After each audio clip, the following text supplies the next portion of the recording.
السلام عليكم. في الفيديو ده ان شاء الله هناخد فكرة عن نظام الريجنج. نظام الريجنج ببساطة هو نظام التحريك الديناميكي للشخصيات او للاجسام جوه بلندر، وده بيبقى عن طريق انشاء هيكل عظمي داخلي البروجكت بتاعك يتحرك على اساسه. يعني ببساطة انت بتخلي البروجكت بتاعك جاهز للتحريك، لو هتعمل له انيميشن او حتى لو هتعمل له اكسبورت لمحركات الالعاب زي انريل انجن. اول حاجة هنعمل هيكل عظمي للبروجكت زي ما قلنا عشان على اساسه البروجكت بتاعنا هيتحرك. هندوس على رقم 3 عشان نروح للسايد فيو، وبعد كده هندوس شيفت زد عشان نروح للواير فريم مود. بعد كده هنحط الكارزر في المكان اللي هننشئ فيه الارميتشر الاول. هنختار الاوبجكت اللي احنا عايزينه، وبعد كده ندوس شيفت اس ونختار كارزر تو سيلكتد، وبعد كده شيفت اي ومن ارميتشر نختار سنجل بون، ونعمل روتيت للعظمه دي على محور الاكس. هندوس ار وبعد كده اكس وبعد كده -90 عشان نلفها على محور الاكس -90 درجة، ونرجعها لورا ونصغرها شوية. بعد كده هنعمل لها اكسترود عشان نخرج منها عظمة تانية، ونخلي اخر العظمة دي عند اخر الاوبجكت. بعد كده هندوس اي كمان مرة عشان نعمل اكسترود وننشئ عظمة للجزء ده. وكده نكون خلصنا الارميتشر الاول، ونبدأ نعمل الارميتشر التاني. هنروح للاوبجكت ده ونخش جوه الايديت مود، ونختار الاتنين فيسز دول عشان نخلي السلكشن في المكان ده. عشان هنحط الكارزر هنا هندوس شيفت اس ونختار كارزر تو سيلكتد، وبعد كده شيفت اي ومن ارميتشر نختار سنجل بون. هنصغر العظمة دي شوية ونعمل لها اكسترود ونخرج منها عظمة تانية.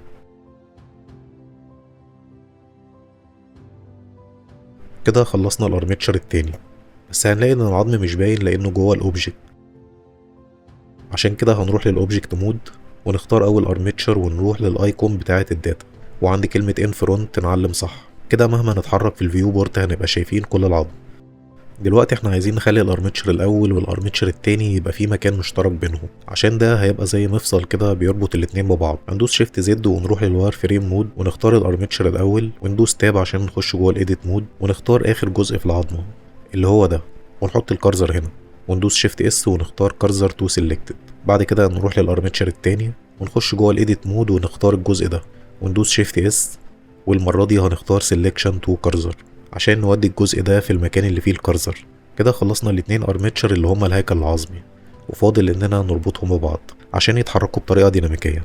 وهنا هنتعرف على أداة مهمة جدا هتستخدمها كتير، وهي انفيرس كينماتكس. الانفيرس كينماتكس ببساطة بتخلي بلندر هو اللي يحسب حركة المفاصل للكتف او للدراعات لو بتحرك شخصية مثلا، او جزئين مرتبطين ببعض زي البروجكت بتاعنا ده.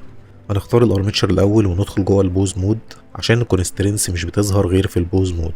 هنروح للكونسترينس ونختار انفيرس كينماتكس. هنخلي التارجت بتاعنا هو الارميتشر 001 اللي هو الارميتشر التاني، والبون هتبقى 001 برضه اللي هي العظمة التانية.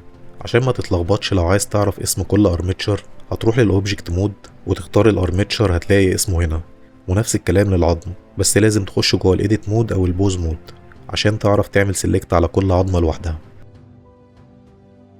ونجرب كده نلف الارميتشر ونشوف ايه اللي هيحصل.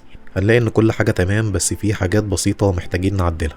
اول حاجة انا مش عايز العظمتين دول يتحركوا غير لقدام ولورا بس. هندوس على الارميتشر ونروح للبوز مود ونختار العظمة الكبيرة، ونروح لاعدادات الانفيرس كينماتكس ونقفل الحركة في كل المحاور، ونفس الكلام للعظمة الصغيرة. بس هنا هنخلي الاي كي ستريتش 1 عشان عايزينها تبقى مرنة. ونجرب كده تاني ونشوف. هنلاقي ان فاضل مشكلة واحدة، وهي ان العظمة دي محتاجة اخر جزء فيها يرجع لورا شوية. هندوس على الارميتشر وخش جوه الايديت مود ونختار العظمة ونرجع الجزء ده لورا شوية. كده تمام، والحركة بقت مظبوطة ومش فاضل غير اننا نربط كل عظمة بالاوبجكت الخاص بيها. هنختار الاوبجكت اول حاجة ونفضل دايسين شيفت ونختار الارميتشر ونخش جوه البوز مود ونختار العظمة اللي هتربطها بالاوبجكت، وندوس كنترول بي ونختار بون عشان العظمة تبقى بيرنت للاوبجكت، وتطبق نفس الكلام ده على باقي الاوبجكت.